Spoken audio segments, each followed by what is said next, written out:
मित्रों नमस्कार। हिंदी फिल्म में का एक गीत है दोस्तों, वक्त वक्त ना रहा, प्यार प्यार ना रहा।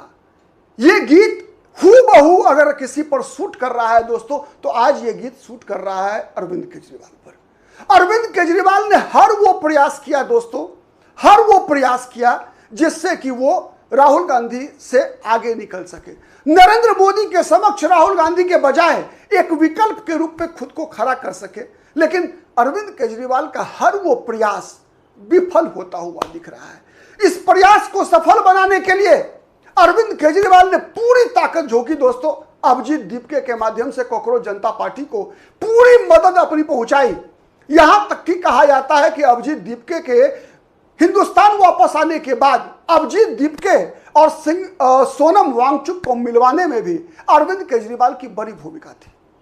बड़ी भूमिका की चर्चा होती है दोस्तों, और कहा जाता है जो साधन इकट्ठा किए गए अभिजीत दीपके के आंदोलन के लिए, जो ग्राउंड उपलब्ध कराया गया, वैचारिक ग्राउंड, ये सब कुछ अरविंद केजरीवाल के ही आप कह सकते हैं राजनीतिक, जिसे हम कहते हैं ना पूंजी, उसी की उपज थी।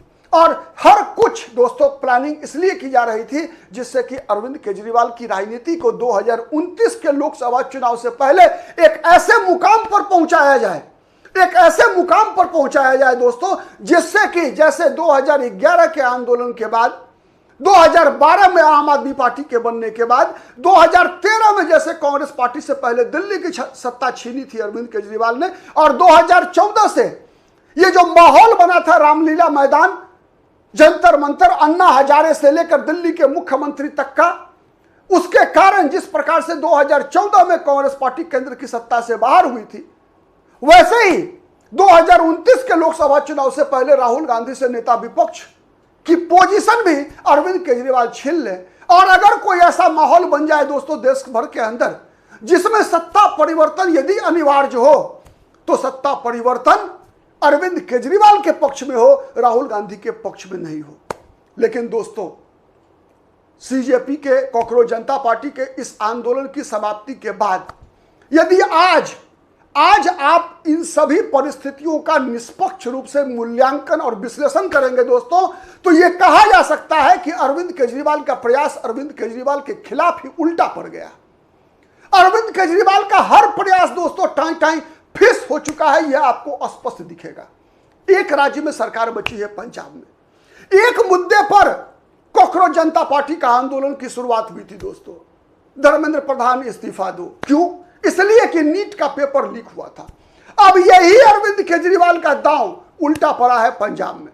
अब पंजाब में अरविंद केजरीवाल की पार्टी के शिक्षा मंत्री हैं हरजोत सिंह बैंस। वहां पर फार्मेसी ऑफिसर की परीक्षा का पेपर लीक हो गया, और पेपर लीक होने के बाद दोस्तों इस पेपर के लीक होने की खबर आने से कुछ ही दिन पहले मनीष सिसोदिया ने एक बयान दिया था कि ऐसा कोई आरोप अगर हमारी पार्टी से जुड़े हुए किसी शिक्षा मंत्री के ऊपर लगा होता तो हमारा शिक्षा मंत्री इस्तीफा दे चुका होता।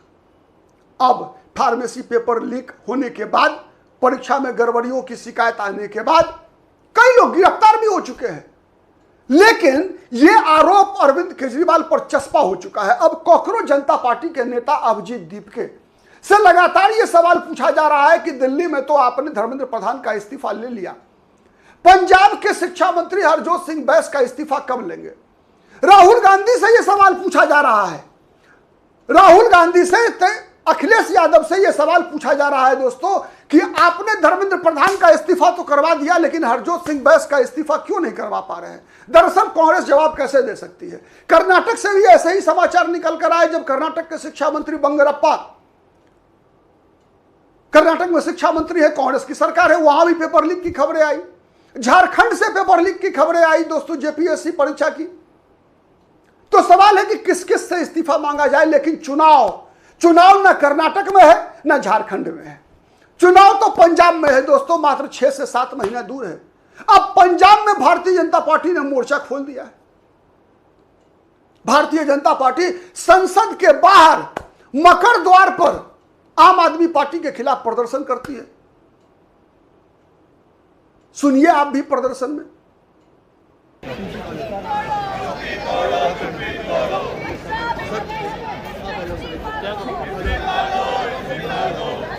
सर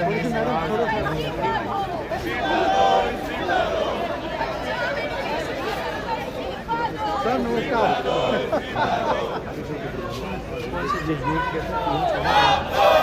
अंदर वालों को छोड़ सकते हैं, उस तरफ से चले जाए, फोटो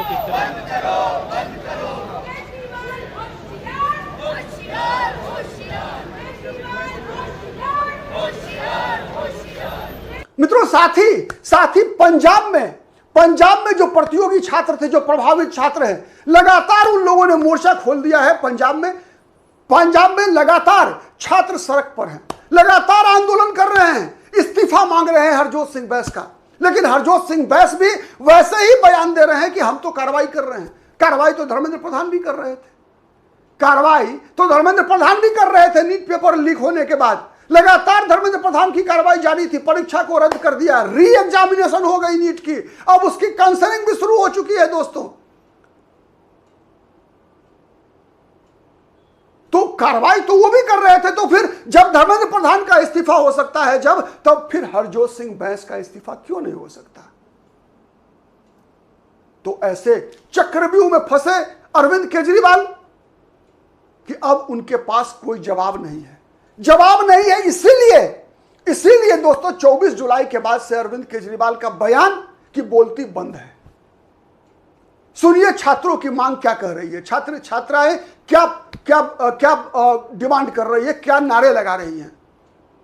ਅਸੀਂ ਪੰਜਾਬ ਸਰਕਾਰ ਤੋਂ ਅਕਾਊਂਟੇਬਿਲਟੀ ਮੰਗਦੇ ਹਾਂ ਕਿ ਜਿਹੜਾ ਉਹਨਾਂ ਦਾ ਮੈਂਬਰ ਸੀਗਾ ਆਪ ਪਾਰਟੀ ਦਾ ਮਨੀਸ਼ ਸਿਸੋਦੀਆ, ਉਹ ਜੰਤਰ ਮੰਤਰ ਤੇ ਜਾ ਕੇ ਕਹਿ ਕੇ ਆਏ ਸੀ ਅਗਰ ਪੰਜਾਬ ਵਿੱਚ ਕੋਈ ਵੀ ਪੇਪਰ ਲੀਕ ਹੁੰਦਾ ਹੈ ਤਾਂ ਜਿਹੜਾ ਉਹਨਾਂ ਦਾ ਐਜੂਕੇਸ਼ਨ ਮਿਨਿਸਟਰ ਹੋਏਗਾ ਹਰਜੋਤ ਬੈਂਸ, ਉਹਨਾਂ ਤੋਂ ਇਸਤੀਫਾ ਦਿਵਾਉਣਗੇ। ਹੁਣੇ 2-3 ਦਿਨ ਪਹਿਲਾਂ ਫਾਰਮਾਸਿਸਟ ਦਾ ਪੇਪਰ ਲੀਕ ਹੋਇਆ, ਤਾਂ ਹੁਣ ਅਸੀਂ ਚਾਹੁੰਦੇ ਹਾਂ ਕਿ ਹਰਜੋਤ ਬੈਂਸ ਇਸਤੀਫਾ ਦੇਵੇ ਤੇ ਪੰਜਾਬ ਸਰਕਾਰ ਆਪਣੀ ਅਕਾਊਂਟੇਬਿਲਟੀ ਤੇ ਕ੍ਰੈਡਿਟबिलिटी लेवे क्या। इतना ही नहीं मित्रों, इतना ही नहीं, इस कॉकरोच जनता पार्टी के छात्र आंदोलन में इस बात से कोई दो मत नहीं है कि छात्रों की मांगे जायज थी, छात्रों की मांग कहीं से नाजायज नहीं थी। लेकिन इस आंदोलन में कई ऐसी ताकतें भी दोस्तों घुसपैठ कर चुकी थी जिसका अपना एक अलग एजेंडा था। उस एजेंडे का छात्रों के एजेंडा से कोई मतलब नहीं था। और भारतीय जनता पार्टी अब निश्चित रूप से पंजाब के विधानसभा चुनाव में इसे मुद्दा बनाने जा रही है।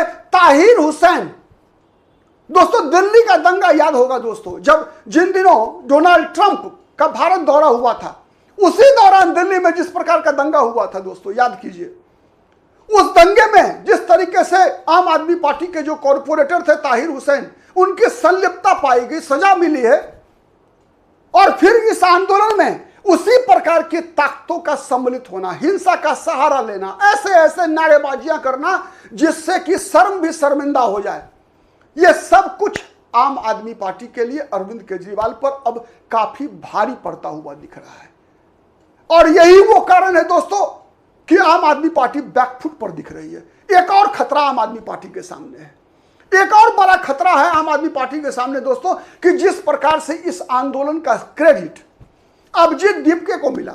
अरविंद केजरीवाल की प्लानिंग योजना यह थी कि इस आंदोलन का श्रेय एक तरफ वो कांग्रेस को बाहर रखेंगे, दूसरे तरफ यह प्रचार होगा कि अभिजीत दीपके उनके शिष्य हैं, और अभिजीत दीपके फिर बाद में आकर आम आदमी पार्टी के पक्ष में बैटिंग करेंगे और 2029 के लोकसभा चुनाव में आम आदमी पार्टी का भला हो जाएगा। लेकिन अब जैसे संकेत मिल रहे हैं दोस्तों, उस संकेत के अनुसार अभिजीत दीपके भी अपनी राजनीतिक पार्टी का गठन कर सकते हैं। उनके साथ जुड़े हुए कई महत्वाकांक्षी लोग हैं, वो लोग भी वही हैं दोस्तों जिस प्रकार के लोग अरविंद केजरीवाल के साथ जुड़े हुए थे, वैसे ही लोग अभिजीत दीपके के साथ भी जुड़े हुए हैं।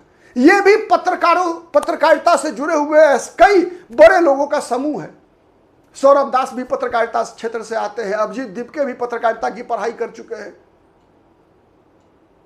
वैसे ही जैसे अरविंद केजरीवाल के साथ मनीष सिसोदिया जुड़े हुए थे, साजिया इल्मी जुड़ी हुई थी, राखी बिरलान जुड़ी हुई थी, आशुतोष जुड़े हुए थे। IBN 7 के उस समय में एडिटर इन चीफ हुआ करते थे आशुतोष, और आंदोलन के पक्ष में, अरविंद केजरीवाल के पक्ष में लॉबिंग कर रहे थे। कौन भूल सकता है पुण्य प्रसून वाजपेयी और अरविंद केजरीवाल की बातचीत, जो कि आज तक के स्टूडियो में ग्रीन रूम से लीक हुई थी दोस्तों। ऐसी ही रणनीति पर अभिजीत दीपके भी क्या आगे बढ़ रहे हैं। अभिजीत दीपके का लगातार कपिल सिब्बल के संपर्क में होना, कपिल सिब्बल के संपर्क में होना, यह भी इस बात का परिचायक है दोस्तों कि आने वाले दिनों में अभिजीत दीपके भी अपनी एक नई राजनीतिक पार्टी का गठन कर सकते हैं।